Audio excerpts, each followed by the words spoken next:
Hello everyone, welcome to your weekly tech update, the show that explores the newest, coolest, and sometimes crazy side of tech available on the interwebs. I am your tech leader, Ray McNeil. Coming up on the program today, watch Starship's mesmerizing fiery re-entry into Earth's atmosphere after coasting in space for over 40 minutes.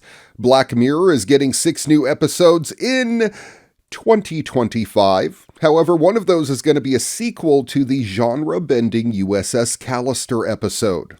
Happening in this week's What The? Watch a dog shoot rubber bands better than any human ever has. And of course, we'll wrap up the program with this week's Moment of Joy. All that and a whole lot more coming up on today's edition of your weekly tech update. Next.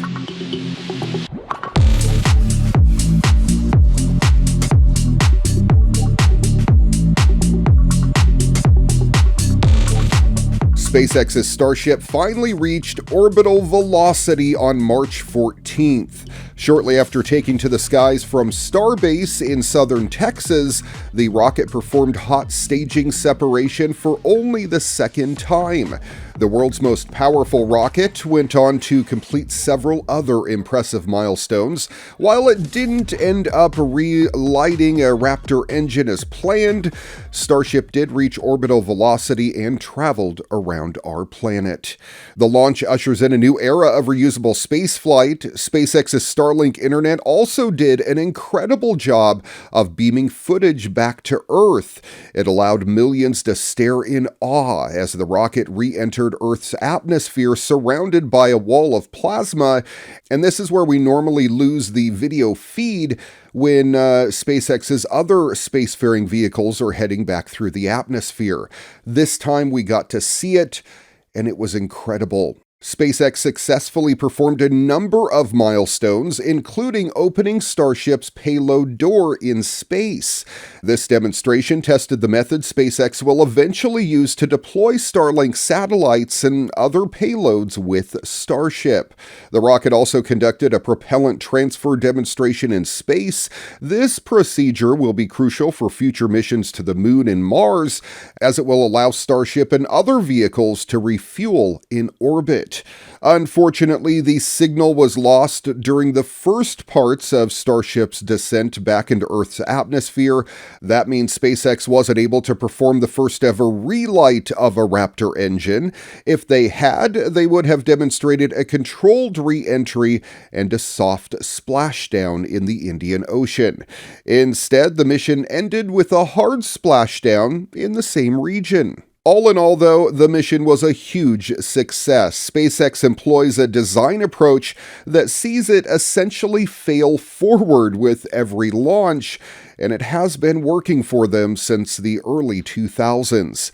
The company is working with the FAA to see if it can launch Starship a total of 9 times this year. With every failed attempt at a specific milestone, SpaceX collects data to make it more likely to succeed on the next attempt.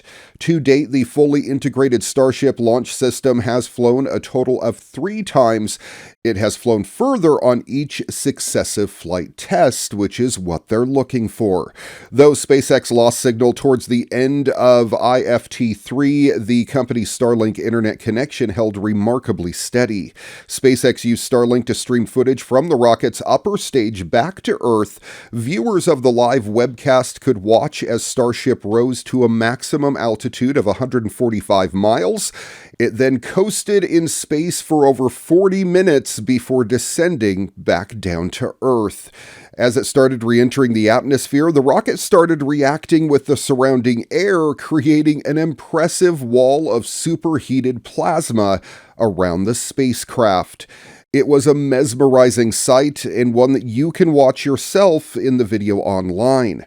Reliable, high-speed, low-latency internet around the world, even while traveling at 27,000 kilometers an hour through a plasma field. That is one hearty recommendation for the Starlink internet system. Starship, the world's most powerful rocket, was designed to be fully reusable. By reusing every part of the rocket, SpaceX will dramatically lower the cost of successive launches, making human spaceflight to Mars possible on all levels. If it succeeds, it will have fulfilled Elon Musk's vision of making humanity a multi-planetary species. Full disclosure, I have not played Helldivers 2 yet, but I have been told that I need to and that it's a fantastic game. It's definitely something I'm going to get to, but this just in, spreading democracy across the galaxy in the name of Super Earth may be getting a bit easier because players may be able to pilot mechs again in Helldivers 2. Thanks to a video posted to the Helldivers Reddit, the video shows a short 22 seconds of a player controlling a mech, and near the end of the video, a small glimpse of how its weapons are in action. In the same Reddit thread, Fozzie18 explained that while piloting the mech, players can switch between rockets and machine guns at any moment. Though the footage looks legitimate, it's unclear how the Reddit user was able to share it. They also explained that other players had access to new weapons, which include like energy RPG coming, a meteorite that hits like the nuke, a group of Helldivers that you can call in to support you, and a whole lot more. It's also worth pointing out that Arrowhead Game Studios has teased the usage of mechs in the past. They were part of the first game, after all. In a new trailer released right before the game dropped, you can see a Helldiver entering a mech with the words, "Coming soon after launch," at the bottom of the screen. But as of yet, there's no word on when mechs will officially join the fight. Robot lawnmowers are getting so cool in fact that they can now play Doom. Seriously. Landscaping technology company Husqvarna has just announced that the game will run on some of its robot lawnmowers. So now you can mow down Hellspawn just ahead of mowing down errant blades of grass. Here's the deal. It's only available on the company's Auto Mower Nera robotic lawnmower models. Beginning in April, once downloaded, you can play the game via the lawnmower's onboard display. Rotating the control knob turns Doom Guy left and right, and pressing the knob makes him shoot.